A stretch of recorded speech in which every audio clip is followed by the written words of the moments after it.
The Taliban have chosen who will form their new government in Afghanistan, according to Reuters sources inside the group.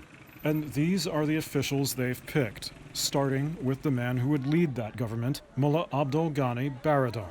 Abdul Ghani Baradar is one of the co-founders of the Taliban and was a close friend of the Taliban's first leader, Mullah Muhammad Omar. It was Omar that gave him the nom de guerre of Baradar, which means brother.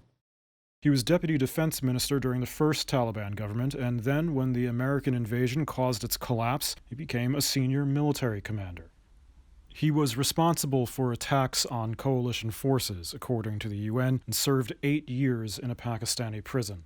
Baradar will be joined by Sher Mohammad Abbas Stanekzai, who was his deputy. Stanekzai has been one of the group's most public faces. He was once a deputy foreign minister for the group. He's a fluent English speaker, graduated as a military cadet in India in the 1980s, and fought in the Afghan-Soviet War.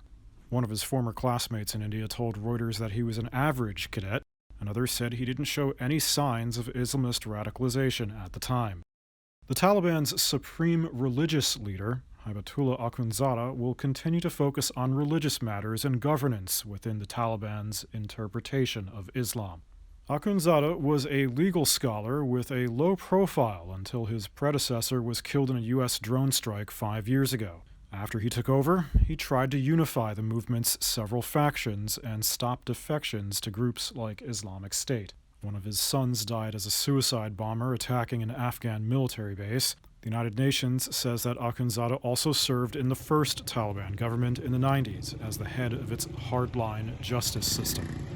The Taliban have previously said that they want to form a consensus government, but a Reuters source close to the militants says that, for now, the interim government will consist solely of Taliban members. Within 6 to 8 months, they plan to form a representative assembly and also discuss a constitution.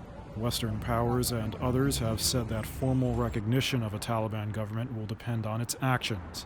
Russia considers the Taliban to be a terrorist group.